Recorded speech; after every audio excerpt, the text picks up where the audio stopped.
Welcome to English Card. Let's look at a certain skill that we need to develop in order to ace our IELTS reading test. IELTS റീഡിങ്ങിന് നമുക്ക് അവരൊരു paragraph തരുന്നു. നമ്മളത് നോക്കുന്നു, നമ്മളാകെ പകച്ചു പോകാൻ വരട്ടെ.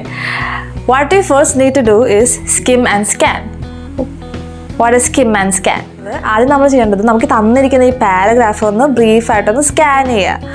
Like ഭയങ്കര ഇൻഡെപ്ത് നമ്മൾ എല്ലാ സെൻറ്റൻസിൻ്റെയും അർത്ഥമൊന്നും കണ്ടുപിടിക്കേണ്ട ആവശ്യമില്ല. മൊത്തം ഒരു ഐഡിയ, ഒരു ജനറൽ ഐഡിയ നമുക്ക് ഉണ്ടായാൽ മതി. ലൈക്ക് ഒരു ജനറൽ ലേ ഔട്ട്, എവിടെ ഏതൊക്കെ ഇൻഫർമേഷൻ എവിടെയാണ് ഇരിക്കണത് എന്നുള്ളൊരു ഐഡിയ മാത്രം മതി.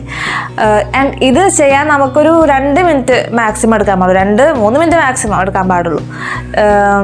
പിന്നീട് നമ്മൾ ക്വസ്റ്റ്യൻസിലേക്ക് കിടക്കുമ്പോൾ നമുക്ക് ക്വസ്റ്റ്യൻസ് വായിക്കുമ്പോൾ അതിലത്തെ കീവേഡ്സ് നമ്മൾ നോക്കുമ്പോൾ തന്നെ നമുക്ക് അറിയാൻ പറ്റും, ഇത് ഇവിടെയാണല്ലോ വരുന്നത് എന്ന്. അപ്പോൾ നമുക്ക് ഡയറക്റ്റ് ആ സ്ഥലത്ത് പോയിട്ട് നമുക്കത് വായിക്കാൻ പറ്റും. എന്നിട്ട് വായിക്കുമ്പോൾ നമുക്ക് കുറച്ചുകൂടി ഒരു അർത്ഥമൊക്കെ മനസ്സിലാക്കി കുറച്ച് നേരം എടുത്ത് വായിക്കാം.